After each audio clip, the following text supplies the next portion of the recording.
दुर्गा नदी के किनारे बसा एक गांव फूलपुर। गांव में कुछ 100-150 लोग रहते थे। अंजलि, जो कि पास ही के जिले में रहती थी और 12वीं पास कर चुकी थी, उसके पिताजी ने बेटी को जल्दी विदा करने के लिए उसकी शादी फूलपुर गांव के मुकेश से करवा दी थी। मुकेश कभी स्कूल नहीं गया था और इस कारण वो पढ़ा लिखा नहीं था और बाकी गांव वालों की हालत भी मुकेश जैसी ही थी। मुकेश के घर में उसके माता पिता भी रहते थे। सासू माँ, मैं बाहर मंदिर तक जा रही हूँ, आधे घंटे में आ जाऊंगी। अरे अभी कहीं जाने की जरूरत नहीं है, चुपचाप जाके रसोई में रात के खाने की तैयारी करो। और ये घूंघट क्यों हटा लिया है तुमने? क्या पता नहीं कि इस गांव में औरतें बिना घूंघट के नहीं रहती? रात में अंजलि छत पर जाकर अपनी मम्मी से बात कर रही होती है। तभी गांव की 3-4 औरतें उसे देख लेती है और दरवाजे पर आकर उसकी सास से शिकायत करने लगती है। और क्या हुआ? अरे छत पे तो देखो, आपकी बहू मटक मटक के किसी से फोन पर बात कर रही है। दिन भर फोन पे लगी रहती है। अरे कल तो मंदिर के पास वो क्या कहते हैं, सेल्फी ले रही थी। शहर की बहू रखना अच्छा शान की बात है, पर देखना इसके लक्षण से ये तो तुम्हारे परिवार को बदनाम ना कर दे। ये पहली बार नहीं था जब सास से गांव के लोगों ने अंजलि की बुराई या शिकायत नहीं की हो। अब तो ये रोज की बात थी। अंजलि ये सब सुन लेती है। जब वो नीचे जाती है तो मुकेश भी वहां आ जाता है। सास कहती है, बेटा, लोग घर आकर शिकायत करने लगे हैं बहू के कामों की। देख लो, पति हो, संयम से रखो इसे। माँ जी, मैं तो अपनी माँ से बात कर रही थी क्योंकि यहाँ कोई बात करने लायक ही नहीं है और अब मैं माँ के पास ही रहूंगी। वहाँ क्या रहना, वहाँ बाहर के लोग तो ठीक है पर घर के लोग भी इज्जत ना दे सके।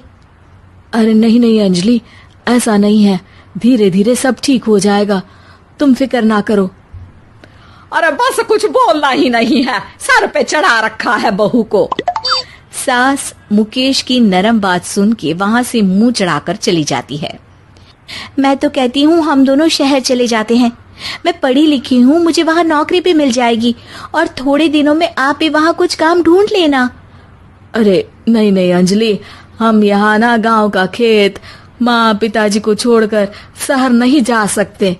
माँ पिताजी को कैसा लगेगा और गांव वाले क्या सोचेंगे? ये कहकर मुकेश सोने चला जाता है और अंजलि की गांव वालों द्वारा बुराई का सिलसिला बहुत दिनों तक चलता ही रहता है।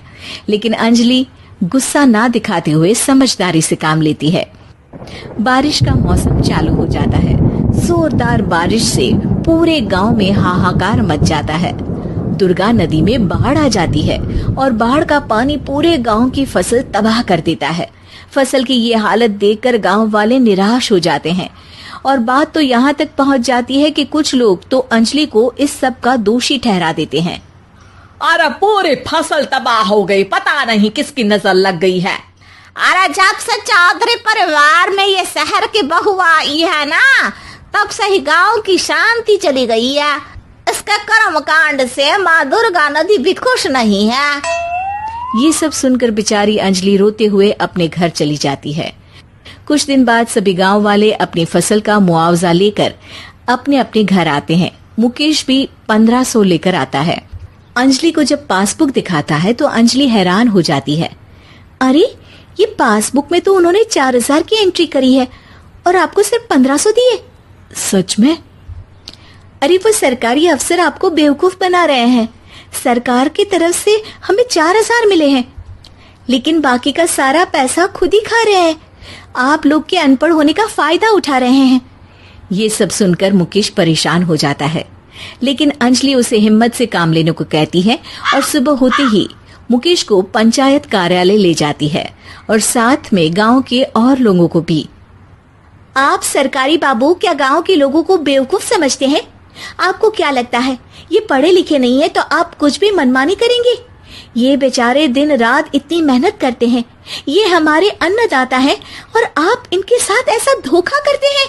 अरे क्या बके जा रही है ये लड़की, किस धोखे की बात कर रही है? अपने कांड करके नदी माँ को नाराज करके हमारा नुकसान करके इसे चैन नहीं मिला क्या? सरपंच जी, इन सरकारी बाबू ने मुझे बेवकूफ बनाया है और मेरे हिस्से के पैसे खुद चट कर गए। बस ये सुनते ही सरपंच वहां से दुम दबाकर भाग जाता है। पता चलता है कि जनपद अधिकारियों ने गांव के सरपंच के साथ मिलकर सबके साथ धोखा किया है। सब लोगों का विरोध शुरू हो जाता है और आखिर में अधिकारी सब गांव वालों के हिस्सों के बचे हुए पैसे उन्हें लौटा देते हैं और कई दिन तक सरपंच गांव में लौटता ही नहीं।